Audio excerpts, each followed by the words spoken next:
అలానే మిస్ చేసాం. అమెరికాకు సంబంధించిన డెమోక్రటిక్ నేత ఆండ్రూ యాంగ్, ఈ ఆండ్రూ యాంగ్ ఏమంటున్నాడంటే రాబోయేటువంటి 10 నెలల్లో కొన్ని కోట్ల ఉద్యోగాలు పోయేటువంటి అవకాశం ఉందని చెప్పి ప్రకటన చేసేసారు. ఇప్పుడు ఇది సుమారుగా అమెరికాలో 7 కోట్ల మంది వైట్ కాలర్ ఉద్యోగులు ఉన్నారు. వీళ్ళల్లో 50% అంటే దాదాపు 3.5 కోట్ల మందికి ఉద్యోగాలు పోతాయి 10 నెలల్లో అని చెప్పి చెప్తున్నారు. అంటే అమెరికాలో ఇలాంటి పరిస్థితి ఉంటే దాని ప్రభావం ప్రపంచవ్యాప్తంగా కూడా పడేటువంటి అవకాశం ఉంది. నిన్నగాక మొన్న వచ్చినటువంటి ఒక సర్వేలో ఉద్యోగ వృద్ధి క్షీణత 88% ఉందంట. అంటే 88% క్షీణత ఉందంటే ఎన్ని కోట్ల ఉద్యోగాలు పోబోతున్నాయి? ఇప్పుడు ఆండ్రూ యాంగ్ చెప్పింది కూడా అదే. అది కూడా డెమోక్రటిక్ పార్టీకి సంబంధించినటువంటి మాజీ అధ్యక్షుడు ఆయన చెప్పిన దాని ప్రకారం 50% జాబ్స్ విత్ ఇన్ 10 monthsలో, అంటే ఈ ఏడాదే కొన్ని కోట్ల ఉద్యోగాలు పోబోతున్నాయి సాఫ్ట్వేర్ రంగంలో, ప్రత్యేకించి వైట్ కాలర్ ఉద్యోగాలు అన్నాడు అతను.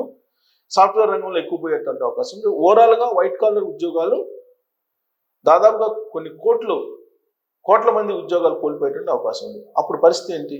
సాధారణంగా సేవా రంగం మీదనే ఎక్కువ దేశాలు ఆధారపడి ఉంటాయి. ప్రపంచమే సేవా రంగం మీద ఆధారపడి ఉంది. ఈ సేవా రంగంలోనే ఒడిదుడుకులు వస్తే మరి ప్రపంచం యొక్క జిఎస్డిపి ఏంటి, ఆయా దేశాల యొక్క జిఎస్డిపి ఏంటి, రాష్ట్రాల యొక్క జిఎస్డిపి ఏంటి అంటే అడుగంటేటువంటి అవకాశం ఉంది. ఉద్యోగాలు లేనటువంటి పరిస్థితి వచ్చేటువంటి అవకాశం ఉంది. నిరుద్యోగం అనేది తాండవించేటువంటి అవకాశం ఉంది. దాని ఫలితంగా సమాజంలో వచ్చేటువంటి అన్రెస్ట్ ఎలా ఉంటుందో మనం 80s ఆ ప్రాంతానికి మనం ఒకసారి రీకాల్ చేసుకుంటే మనకు అర్థమవుతుంది. కాబట్టి ఆండ్రూ యాంగ్ చేసినటువంటి కామెంట్ ఏంటంటే దాన్ని మళ్ళీ ఓవర్కమ్ చేయడానికి కొన్ని స్కీమ్స్ ఇప్పటి నుంచే తయారు చేయాలని చెప్పి కూడా ఆయన చెప్తున్నారు. మినిమం బతకడానికి ప్రభుత్వం ఇప్పటి నుంచి సపోర్ట్ ఉండాలి, లేదంటే రాబోయేటువంటి రోజుల్లో ఒక పెద్ద విప్లవం వచ్చేటువంటి అవకాశం ఉంది నిరుద్యోగ యువత నుంచి అని చెప్పి ఆండ్రూ యాంగ్ ఆయన అప్రమత్తం చేస్తున్నారు అమెరికా ప్రభుత్వాన్ని.